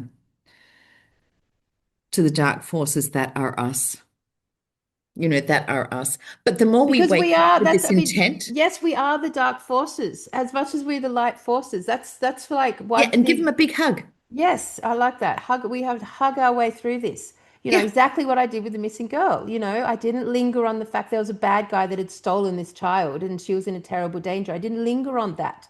I lingered on the compassion of safety and soundness. And, it formed a circle that I was involved with suddenly. I mean, it's, Well, what I see happening there is that by you entangling with that, you're then offering your services as a multidimensional being. What as are an you good authority. at? What are you good at? Are you good at land chakras? Are you good at, do you have access to the earth grid? Do you have really cool timeline abilities? Whatever you have, you'll be giving to that little collective that healing and remedy resolving of that little girl needs. So, I don't know what you contributed. It might have been some time magic. And Well, that's I what you inserted did. You my did your authority. bit. Yes, I did my bit. I love that. It's such a simple little phrase. Do your bit, do your bit. Do your bit. Yeah, because like one of the big deceptive traps of the truth movement is that there is the idea that there's this insurmountable enemy that we all have to come together to deal with. Oh, there's my No, no, you just do your bit. just do And your your bit. bit, trust me, as a human, your bit is more than you can imagine. Yeah, well, yes. More than Just that. Kelly taking back one piece part of her time authority, you have no idea what that takes out of the realm, the bad guys. You have no idea how many bad guys are taken out of the game just by Kelly taking back one piece part of her That, time authority. that's so Because, powerful. time authority, it can be stolen, but then it gets cloned, replicated, and sold and traded. And with this awareness, you get back your little bit of time authority, whatever that looks like. It could be a lion tooth, one of your teeth from your lion, which is, teeth of time crystals and a lion tooth. Can you imagine how magical and powerful that is? Just getting back one tooth of your time authority. And then you can delete all clones, all copies of that. And that takes a whole mess of crap out of the game. And that's just you with your imagination. And then you think about these stories of what could happen in your wildest imagination. Oh, my lion paw that was holding onto timelines was cut off and stolen. Whatever enters your imagination, and then create this story where you get it back. I love that. And It's so then alive. and Yeah. then wait for the yawn. And if you don't yawn, start stretching, go for a walk, move, move, activate your chakras and your source field, start moving, and then wait for the yawn. And when you yawn, that is the healing. It's permanent and cannot be undone. I love that. I love that so much. And you know what? I can really, when you talk about, the aspect of me that is a lion, that's got the lion timeline, authority, or the aspect of me that's got the elder tree authority, I can ground that theory because from a unified field, I am all. From a Yes, unified field, exactly. I hold Yes, all of that. So when I was in a yes. unified timeline, I was connected to all of those things and all of those aspects, and I have authority over them. That absolutely, I can see how to ground and earth this whole concept. Yeah, yeah. And the more you reclaim, the more, the more you reclaim of your, let's say, cosmic lion energies, the more a DNA percentage will be activated in you, the more time authority you have. And then you can really feel your time magic. And just with your imagination, you can start changing timelines and healing others, and you start really stepping into your magic. But it's only until you reclaim. You can't use your magic if it's corrupted and entangled, which is why a lot of people feel blocked and in stagnation. Why aren't I psychic? Well, it's because what's been stolen from you is being entangled, quantumly entangled. So you've got to start pulling it all back. Work on yourself first. Start bringing back what was usurped and stolen, heal it and remedy, resolve it. And I have a bunch of YouTube videos about how to do that. And then as you do that, you bring more light into your light body. Duh, we're beings of light. And for you to be the best that you can be, you need as much light as possible. And you can't have entanglements. So it's kind of quite simple what we need to do. It's not so simple doing it because sometimes, you can feel these dark expressions, you can feel the entanglements. Every injury you have, it's quantumly entangled. If you trip over, something pushed you. If you cut your finger while you were dicing onions, that happens to me occasionally. I'll turn around and go, who did that? Humans don't cut their finger. We're too aware and awesome for Mm. that. We don't trip over. Mm-hmm. We can always find our balance because we're magical. If we trip, if we fall, if we cut ourselves, if we injure ourselves, it's dimensional, without a doubt in my mind. And So so start paying attention to yourself and do your bit. I love I love it. So simple. I love that. Do your bit, do your bit, do your bit.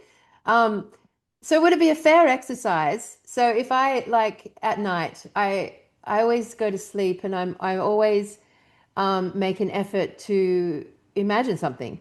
I use my falling asleep process to put myself into my imagination. I've always done that, and would it be fair that if I, as I'm falling asleep at night, literally imagined a scenario and then imagined the resolution of that scenario as I'm falling asleep? Would that be me doing my bit in a way that isn't being provoked by some injury, or is it being provoked by anything necessarily at all? Just that I am having the intention that when I fall asleep at night, I'm reclaiming my light, and Yeah. But yeah. it is important not to force it because forcing it can be something imposing their will on you. Yeah, I mean, like So to, go into your heart space and yeah, see the movie in your heart space. And I know that sounds weird. not at all. Get good at it. So Yes. don't see it in your head. See it in your heart chakra. See what movie is playing there tonight. Mm. And just let it flow. And if you don't see anything, that's not a problem. Just sort of go, okay, I don't see anything. I'll just give it a big hug. Whatever's there, I love you. Whatever's hiding there, I love you. And you'll show yourself when you feel safe. Make it feel safe. Make it trust you. There's a lot of versions of yourself that are in trauma that actually don't trust you. They don't trust that you will heal them because often we get angry and whatever this thing is that's in my head, I just throw it away and throw it into the galactic central sun or burn it. Well, yeah, that's you doing harm to a version, piece part of yourself. Mm, mm. Love, love, love this conversation. Yeah, I mean, I hope everyone out there is getting something out of it. It's just, so I would say this is the first podcast, you know, that I've done with another person, but also maybe that I've even watched myself that, is tackling these concepts from the realm of imagination is the magic and magic is the consciousness, and everything that is going on around us is an end result of our consciousness being hijacked, stolen, shards, reused, mimicked, la la la la la. And I can see how that could have happened with the fall of a collapse of a unified grid into where we are today. I phrase this as, we live in the empire of the dead. And that would make sense, from the perspective that the dead have to mimic. They have no authority over life. And And that's where they need to use us. yes, They actually hook into us with tethers to use our heart chakra, to use our eyes, to use our generators. They tether and hook into us. And our imagination, they hook into our imagination and then, present what we need to think about. Oh my God, there's going to be war in wherever. And we're all going, oh no, and we're all talking about it and we're all giving consent to that. And the bad guys are like, oh my God, it's too easy. And war it is today. It's too easy. So, but it's important not to live in fear. Don't go, oh my God, I can't hear that story. If people are talking about it or it's on the news it's in the room that you're in, don't go into a panic like, oh my God, I'm being entangled, I'm being sucked in. No, no, no, no, no, no. Okay, that's what's happening, and I revoke it. I do not participate in this drama, in this war. I refuse and I do not participate in any way in this drama. And now I'm going to just be in the room and be present in my own space and watch all these people and observe them spiral into giving up their authority. That's their drama. It's not mine. So you kind of do separate yourself from a bit, but don't hook into their drama because sometimes you are in a room where the news is playing and you can't escape. I'm living with my mother at the moment who's 19. She has the TV on a lot and sometimes the the news bane comes of on our and I'm like, generation, man. yeah, I'm like, whoa, I can't hear that. And so I'll just go into my own little bubble of reality. We do the best we can.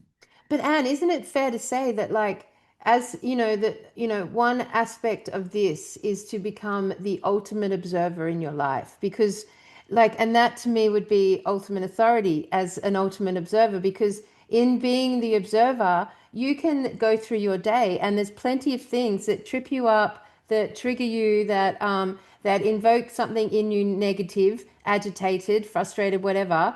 Every single one of those, an example, is an opportunity for you in that moment to revoke your authority from it, to be consciously revoking your engagement, participation, anything that's been stolen from you, been used in this situation, and revoke it.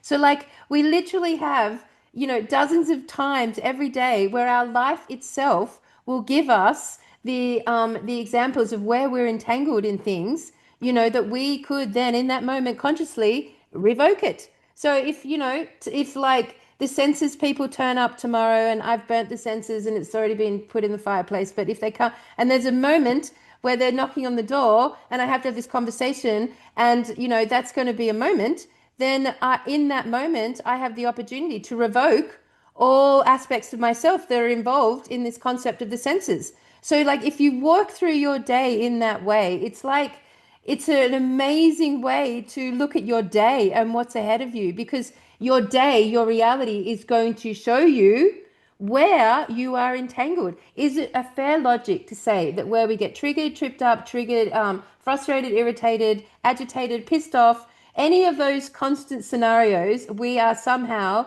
entangled with it? Would that be a fair statement? Well, absolutely. And the better you get at the game, then the more the game works with you, the universe that you are works with you and shows you what you need to pay attention to. Like I'm pretty good at the game. I'm, doing my best. I'm pretty good at it. So whenever I get stuck with an energy, a couple of weeks ago I was dealing with this really dark energy. I couldn't see it. I didn't have the decloaking ability. I had to earn it. And I'm like, how do you earn a decloaking ability? And I'm like, okay. So I start doom scrolling. And the capybara kept coming up. You know, those little wombat kind of creatures, the capybara, kept turning up. And I'm like, oh, capybara, but they don't have an enemy. They're so nice. They ride on crocodiles. No one attacks them. Everyone They bathe loves in them. onsens. That can't be a problem. Yeah. And then I heard in my head, if you were evil, how would you use the capybara? And it's like, oh, no one looks at the capybara as an enemy. My higher self could see the capybara enter my source field and just let it walk right on by, not do a thing because it has no enemies. So then I'm like auditing my source field for capybaras, and sure enough, there's a whole bunch of them. I'm like, oh God, they're mimics. You know, this is with awareness. And so this came up in my Facebook feed. And what we need, you know, will be magnetized to us as the universe that we are. And the better we get at the game, the better we can utilize this magnetism. And so, a lot of crap might come through. It can be hijacked, everything can be. But the better you get at the game, the right people come into your field, you'll see the right thing. And if anything really triggers you in your day, like, if someone falls over and breaks their arm right in front of you and it kind of triggers you, sometimes you just think, oh, poor person. But if it really triggers you and you're like, oh my God, that poor person, oh no, that's a trigger. It's like, okay, do I have an expression that broke its arm? Oh dear. And look into it and use your imagination and run a movie. Mm. Well, mate, I love this conversation because it's just, I hope that everyone's taken some really like practical parts of this conversation to sort of start. Because remember, we're not talking in binary code. There's no right or wrong here. You can't really fuck it up because because you are the ultimate authority. So the fucking it up comes down to what you decide is the fucking it up or not. Like it's like you are the ultimate authority. This is correct, And right? and when you make a mistake, as I sometimes do, you can undo it. That's right. That's You just right. undo it. You go back in time, you use your time magic and you undo it and you go, okay, how do I remedy resolve this? And sometimes, it's a journey to learn how to undo something and correct it. We all get there in the end. So I wonder, and just to end this conversation today, I don't know if you feel like doing this or not, but I thought just to sort of give everyone listening just a final little insight into how you do this, like how you Anne like conduct yourself in this realm. Do you want to do a quick like 10-minute, tuning into me and just see what comes up, just show everyone what happens and how you work with your imagination in this way? If you would be up for that, I think it was quite Okay, so thing. let's do it. Let's do it and and I only read you as the original source light authority that I am and that you are. Do you consent to that? I consent. So only the original one and only source light authority that Kelly Jones is. Indeed. So be it. And So so that already gets rid of a lot of distortions and things that are attached to you that we all have. And I feel like yawning already. We're, yeah, I we're instantly remedying. was about to yawn, yes. I'm already yawning. So,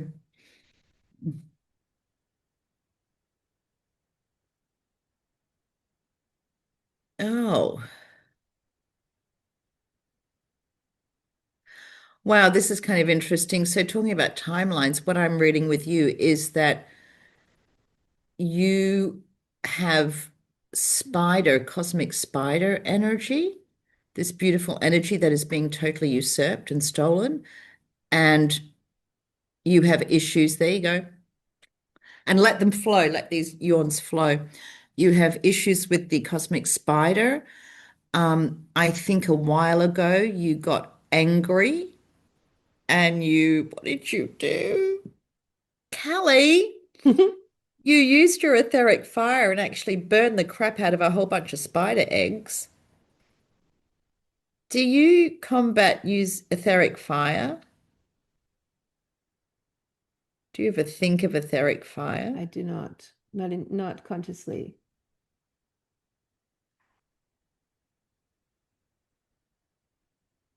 Fire magic? Do you use fire magic? Not that I'm aware of.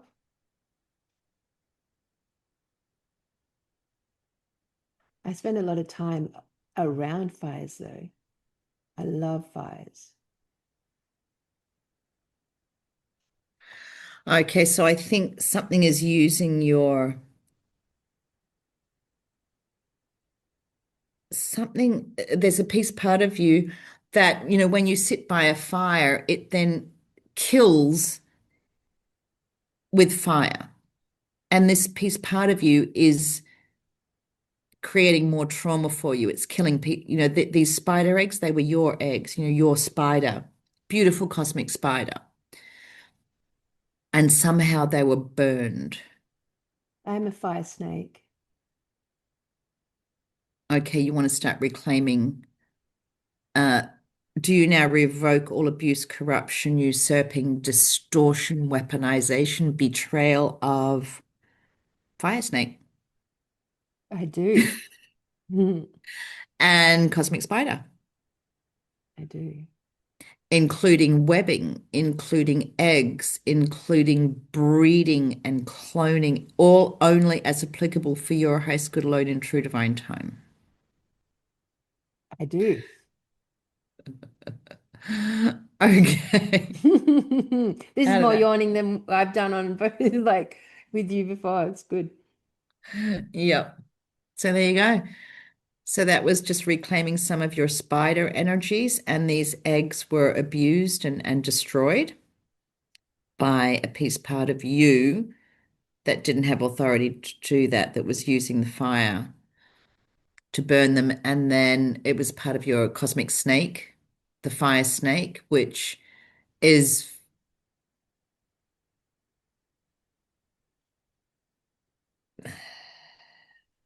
okay. So I'm going to tell you that offline.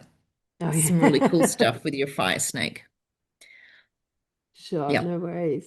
All But right, yeah, well, the snake is it's harmonics and evolutionary codes. The snakes have mm, evolution and harmonics. mm, So everyone, if you've got a bit of snake in you, you might have a dark expression that abused them. You can revoke that in true divine time as applicable for your highest good alone. Always, you just do your bit. you bit.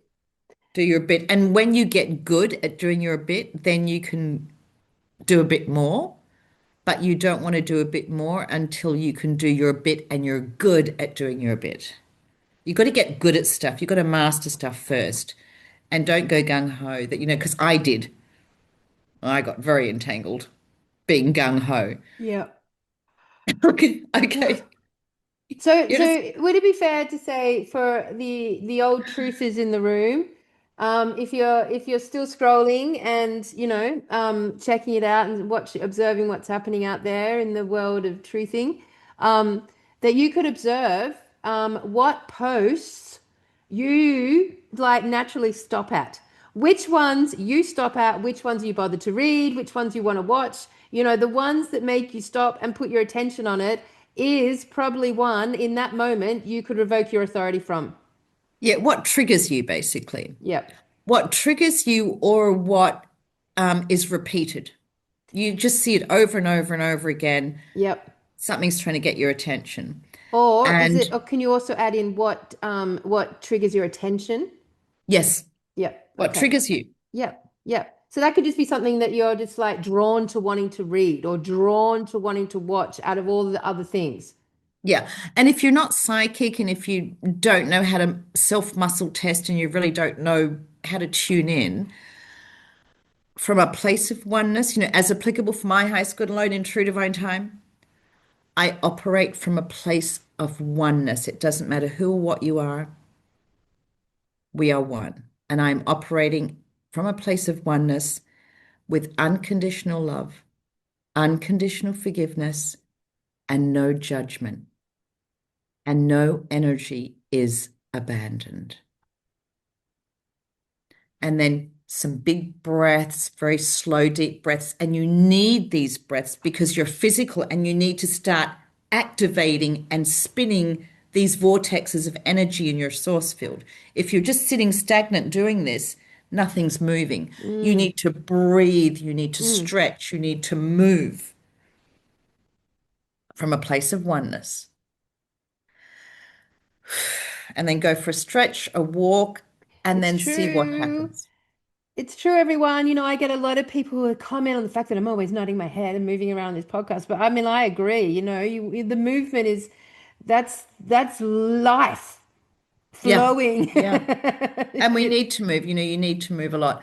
And so, just from a place of oneness, you don't, of course, it helps to be psychic, but not everyone is. Everyone should be, but not everyone is. So, just go from a place of oneness. I remedy resolve this as applicable for my high school alone in True Divine Time with no judgment, unconditional love and forgiveness, and no energy is abandoned. And then always open and close your session. You need spiritual hygiene and you need to set boundaries. Otherwise, things keep moving and goodness knows what's going to happen. I now close this session, cut all entanglements, loving detachment, learn how to do that and learn how to get good at it. So there we go. It's a Love. journey, and I'm on that journey too. I still make mistakes. We're all on the journey, and let's just do our best. Well, I Do our mean, best. as far as like evolution goes, I mean, to fall from a unified field into a fucking binary bipolarism, into this like schism in every direction around us, and then Oops. to yeah, and then to have the wisdom of being, the authority of countenance to actually move oneself through back to a unified mental state of mind. I mean that's evolutionary. I can imagine a more astounding outcome for the human race than that. I mean, I just can't. My imagination kind of that's like an edge for me. It's an edge for me to imagine us returning to that space, and yet I know that by doing our little bit of imaginary imagination, inches our way so consistently towards that. And like, I love that so much. I feel like I've yawned more in this conversation than any other podcast, by the way, everyone. Just so I'm sure everyone would say that. And if you're yawning, I'm sure, as we're doing this, a lot of your watchers, subscribers, listeners, um, they might be yawning too as Yep. they're having this awareness. Once your higher self is aware, your higher self can do many things, but it can't do everything. People think the higher self can do everything. It cannot. It needs your command and it needs your awareness. If you're not aware that something is cloaked, your higher self won't see it. Your higher self doesn't see anything, and you have to earn decloaking abilities. I have a video about the rose energy. The rose is one of, the highest frequency flower. And in your source field, your higher self sees this beautiful rose light and think, oh, aren't I just a little gem? Aren't I beautiful with this rose light? I'm telling your higher self now, why don't you audit that light? It is real light. It's not false light.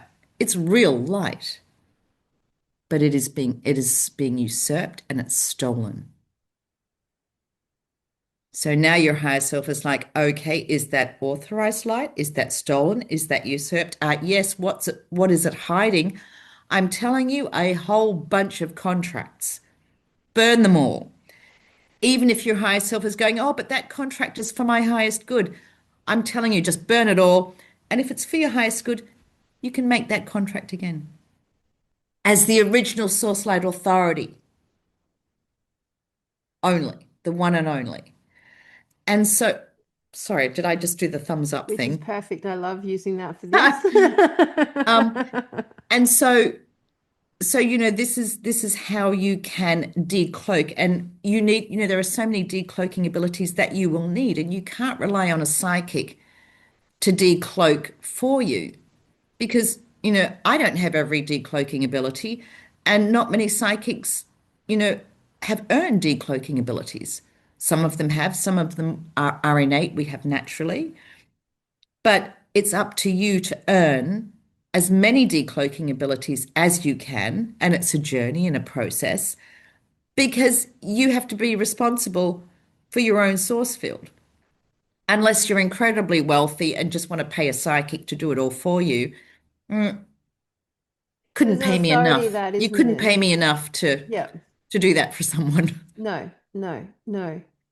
All right. Well, look, I think we've been talking for 2 hours now, and this is the first official podcast, which I guess would call like it's in a sense it's a teaching on imagination. It's a teaching on authority. It's a teaching on looking at what our beings are capable of from what is magic, and how that magic is actually your imagination, is your consciousness. They're all the same thing, and yet for And the just to have authority on your imagination, my yep, imagination is my authority and no one gets to usurp it and makes me imagine crap. yep. And if they do, oops, happens all the time, I revoke that. Yep. It's a very empowering step for anyone who's been on with me in the truth community for the last 6 years, and within their own journey for the last 30 years, really. Like, it's a very empowering step. So let's all give this a go and do our little bit and try it and see, and see how it impacts reality around you, basically, which is Yeah. in essence just the stories that I share on this show now. Anyway, it's the observation of the impacts of using the imagination. So I'm really excited, Anne, to see where this leads, and also how everyone has taken this conversation, because this is a brand new sort of topic. And And let us know if you're yawning. yes, yes, drop it in the comments. Have you yawned your head off during this show? Now, all Anne's information will be obviously under the comments here, and your videos on invoking these sorts of the sort of like taking back your authority. I love them because they're so animal orientated. You've beaver magic and magpie magic and dragon magic, and I love that because from the perspective of a unified field, of course, you would be drawing on, elements of all living beings around us. We were one. And I love that so much. And we And are one, we are the yep, dragons. yep. We are the unicorns, and these are keystone species. Keystone species. Lions are a keystone species. Unicorns were a keystone species. And when a keystone species is taken out of the environment collapses. Well, when the unicorns or dragons are taken out of an environment, the reality collapses. And it's And it's it's a part of the collapse of our reality, and so, let's do our bit to reclaim what was usurped and stolen. yep, And I yep. just hope everyone's yawning their head off. Well, I hope we've introduced lots of new concepts and lots of things to chew on for everyone. And I hope you enjoyed that. I certainly did. And thank you so much for joining me. I didn't know how we were going to mold and shape this conversation, but I've loved every second of it. So fantastic, mate. So I hope you You come inspire back. me too. Yeah, and join us again here on this show as we sort of delve deeper into how we are going about reclaiming our authority and understanding how powerful we are as individuals and what magic has to do with it. So I love that. And yeah, I think we'll end it there just because it's been 2 hours. Yeah, it's a long one. Okay. Yes. Thanks, everyone. And if you would be so kind as to maybe jot down some of those statements, just to how just to guide people into the first statement that they should make, and maybe the hygiene at the end to conclude it and to keep it clean. And would be really helpful for everyone. I'm sure everyone's gonna like start to invoke this in their own worlds, and I love that. And we'll see how it all unfolds. Cool. All right, mate. Thank you, Anne. It's been a pleasure, and I hope everyone enjoyed that. And everyone have a fucking excellent week. And I'll be back in a few days with a brand new story for everyone.